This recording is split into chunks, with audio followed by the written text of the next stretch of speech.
Hey, I want to thank you so much for helping me with answering these concerns and questions from the questionnaire that I put out. I am extremely grateful. It's helping me to fine-tune this whole project that I've been doing, this mission that I've had an extreme passion for since, the herbal way of life came into my life 21 years ago, when I searched for a good 5 solid years before then as to a better way to raise my kids where they wouldn't have to be at the doctors and sick and not getting the proper help because they seem to be just getting sicker in some situations. So, and I found out that doctors just really don't know much about how to give our bodies what our bodies need to actually heal itself, because our bodies do all the healing. So thank you so, so much. And that's why I love to instill parents, plant the seed for parents and grandparents to just teach your kids to, really know how to use the herbs, so then when they're grown and off to college, they're reaching the peppermint for tummy aches, or the chamomile and valerian to help them sleep better, or, gotu kola, or, echinacea when they feel like a cold and flu is coming on. That's what my kids do. And that's what kids do when they're raised with the nature's plants and how to use them. It's instilled in them, and that's what they just automatically do. So whatever we're taught underneath our roofs is the most impact that our kids receive, and they take that for life.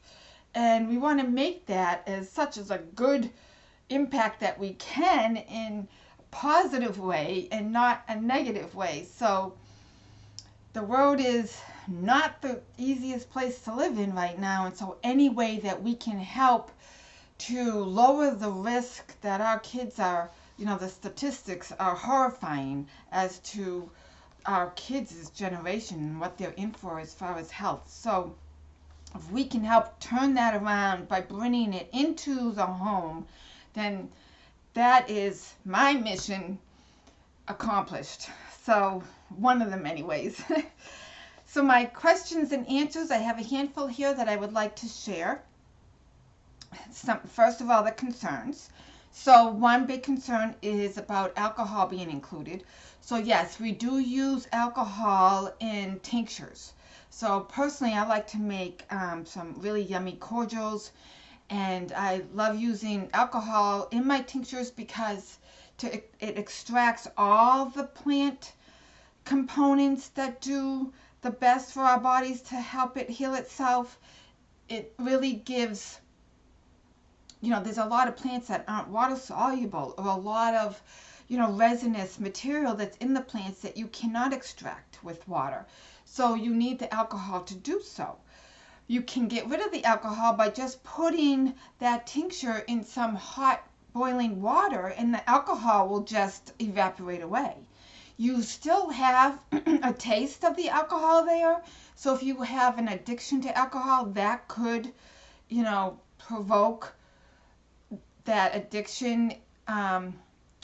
So you need to be super, super mindful of that. And we have other, ways of using the plants, which I go through all of these different methods in this, do-it-yourself series that I've created to be super, super simple, step-by-step, clear, and precise. And that's why I was looking for feedback from you, and I may come out with another question here for more feedback, because it really helps me help you and everyone else.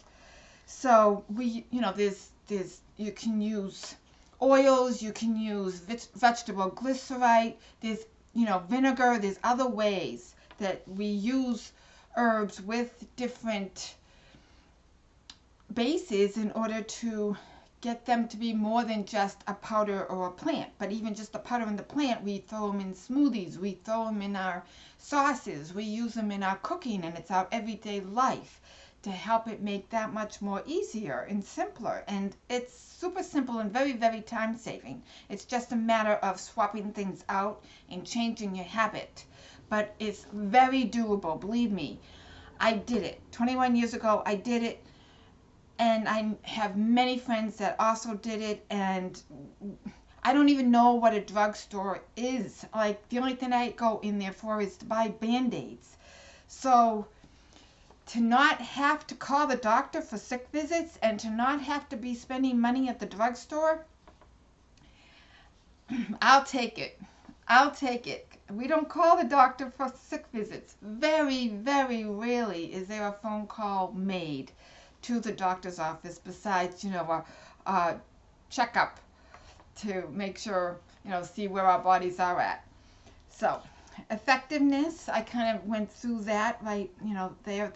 Herbs are very, very effective as long as they're not too old. So herbs lose their medicinal properties after a year from harvesting. So if you have purchasing tea from a shelf and it's got been there for over a year since it's harvested, then it's more than likely not going to give you the benefits that you're hoping it will. So the chamomile's not going to help you with the sleeping. The valerian isn't either. The peppermint might not be strong enough to really calm that tummy ache down, and on and on and on. So you have to be mindful of how fresh that herb that you're using is. So it's great to use community gardens, grow your own, know your farmers, go to the farmers markets, buy fresh, dry it yourself. Then you'll know you have full control that way. There are some suppliers that I will use for dried herbs, but you've got to be careful. And if you got to be able to smell fresh, it needs to look fresh. There's very particular ways that you do know that it's fresh when you purchase it from a company that does dry. Like Star West is one of those companies that supplies bulk herbs, for instance. That you want it to be the color of the herb. You don't want it to be brown and dull. That more than likely it's no good. Okay, so then the cost, the source, the potency, we kind of went over that just now. The sources and the cost for herbs, and just the base products that you need. You need extra virgin olive oil. You need, I use Everclear and dilute it myself with my own water. Or you can use, regular vodka. Like, if you bundle up the cost of what it would cost you to make a year's supply of herbs, it would probably be less than, I'd say, $100, depending upon how much you make. If you make a lot, because you might want to sell it, or you want to have a family gathering with friends or what have you, and have a party and everybody makes it, and so you all have it, then it would be even cheaper because you're all splitting in for all these products. So it's very cost effective. And the drugstores and medical prices are just, it's rising costs extremely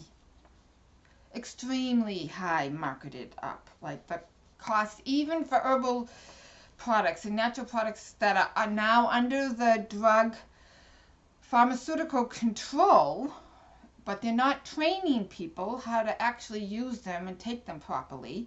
But it is now under the pharmaceutical industry, so it's the costs are even rising even more with natural supplements, and you don't even know really what's in there, and there's a lot of petroleum products mixed in it.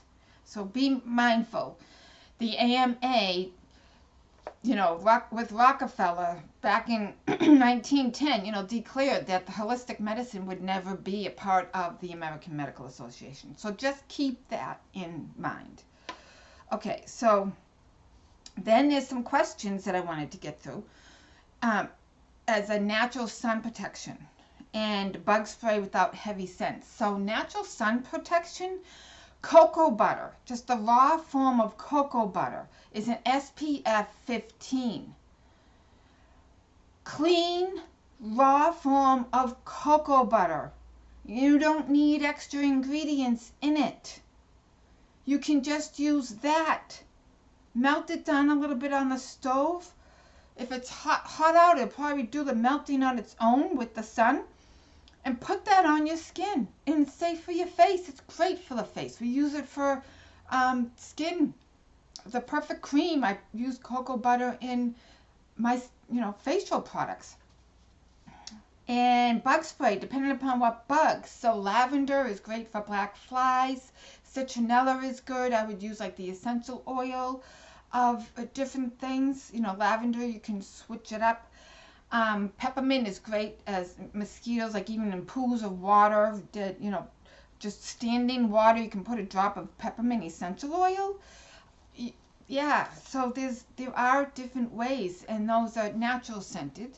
Some, mint is a heavy, strong scent. It depends if you're actually sensitive to synthetics and sensitive to, essential oils. You can dilute them down. You have control over the essential oils, so keep that in mind. Some lipid level and triglyceride concerns, how to help control them. So I highly recommend, using cayenne pepper in different ways. Any red pepper, and hot peppers are the best if you like it. It's great to help keep our blood in good circulation and clean out any clogging of the arteries. And I'm not making any health claims here whatsoever. None of this has been approved by the FDA.